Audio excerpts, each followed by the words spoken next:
So, there's a new Star Wars game coming out very soon. This is where the fun begins. And nobody's talking about it. Star Wars Hunters is the newest arena shooter in the galaxy far, far away, set to release in early 2022. A new Star Wars game is huge news, but this one doesn't seem to have gotten as much attention as your Battlefronts or your Fallen Orders, which is understandable. The marketing basically doesn't exist yet, and we've only had the one teaser trailer from back in February. But today, I want to try to get you all a little more hyped for Hunters because this is the future of Star Wars multiplayer games. And to put a shine on it, Zynga, who is publishing the game... Oh, I have a bad feeling about this. I know, those are the mobile game guys, but just trust me on this. Zynga has been revealing a lot of new details in passing, and it sounds like this game will be huge!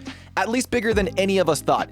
In today's video, we're going over everything we know about Hunters so far, plus the new details. Consider subscribing and getting notified to stay up to date with Hunters when it's released. And before we jump into it, don't forget to give this video a thumbs up. So, Star Wars Hunters will be a team-based arena shooter, set after the fall of the Galactic Empire. At least that's how the official website describes it. Pretty vague, but it will be a free-to-play game, so you won't have to spend a dime if you want to give it a shot and see what it's about. Unless you're like me, and you're planning on buying a Nintendo Switch for it. The game is releasing exclusively on mobile and Nintendo Switch platforms, and this might be another reason the game isn't being talked about as much. No PlayStation or Xbox release will do that.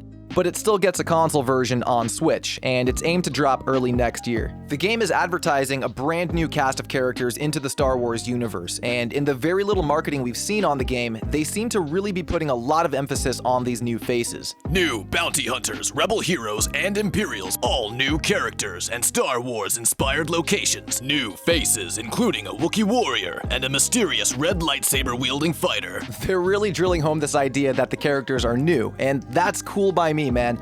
Call me crazy, but I don't want to see Luke or Leia in this one. Let's get some fresh blood in there, and maybe if we're lucky we'll see some fan favorites, like Hondo Ohnaka or the Mandalorian himself, Djarin. There's already a Mandalorian bounty hunter confirmed anyway, and we'll touch more on the Mandalorian later on in the video. It's good.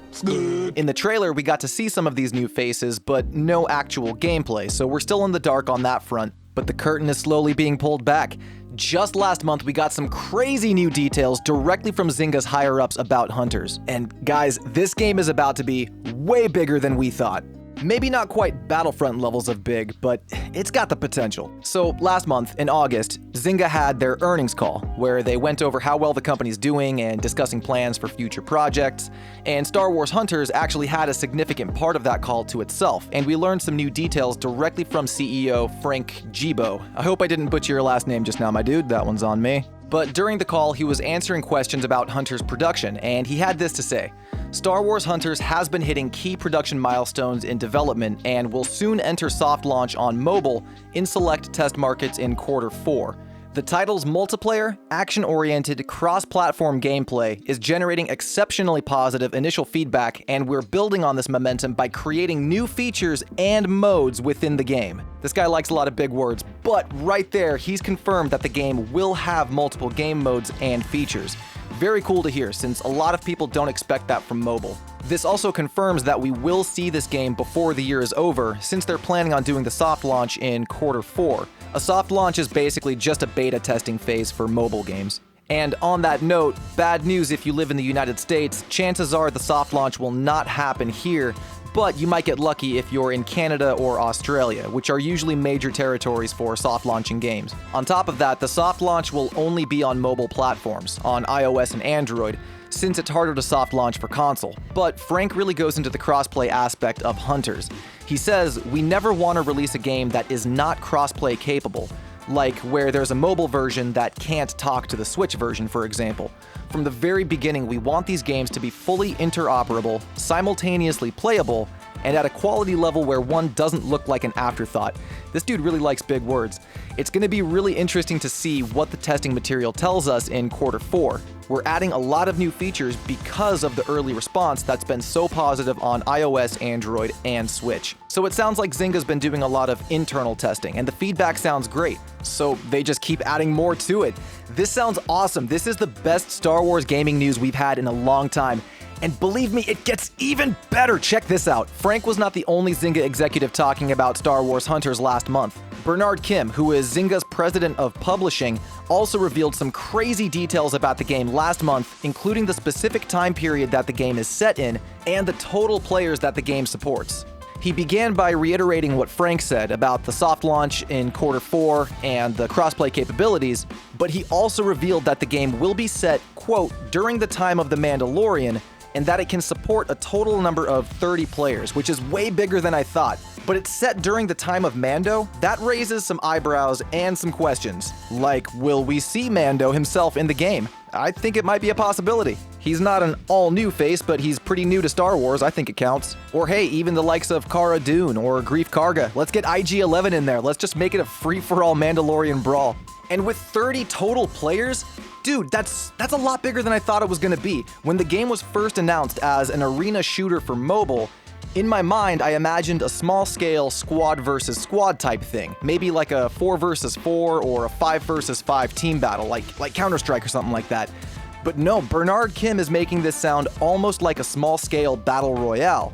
And that has my attention. 30 total players could be 10 squads of 3 in a free-for-all BR, or it could be a larger scale 15 versus 15.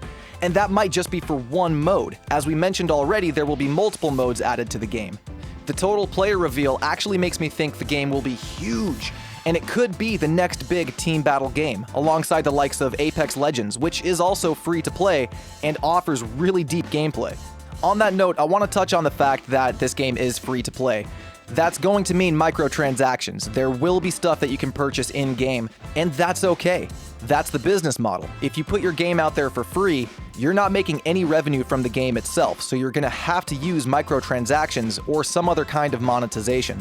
I can already hear people talking about how this game is gonna be bad because it's gonna have microtransactions or because of the monetizations. Unfortunately, that's just how it works these days, especially on a free-to-play game. All I'm saying is just expect it and don't let that turn you away from the game. I know Battlefront 2's infamous launch left a pretty bitter taste in people's mouths regarding microtransactions and in-game monetization. But just to compare apples and oranges, Battlefront 2 was a full-priced game. You had to spend $60 to get the game, and then they wanted you to spend more money just to get what you should have already started with. And that's why people were upset at Battlefront 2's microtransactions. The design was just obviously inherently flawed, and people saw right through it.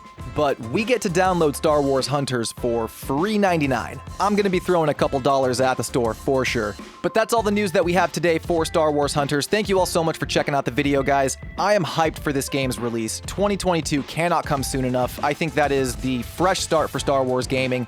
We've got LEGO Star Wars, the Skywalker Saga coming out then. We've got Star Wars Hunters coming out then. Hopefully we'll have more news on Jedi Fallen Order 2 towards the end of 2022. Then we've got Ubisoft's open world game to look forward to after that. Man, 2020 and 2021 have been so rough, but I think next year, the light is there and it is shining bright. That's all for this one, guys. Thanks so much for stopping by. Subscribe, get notified if you haven't yet, give the video a thumbs up if you liked it, and I'll see you in the next one. Peace!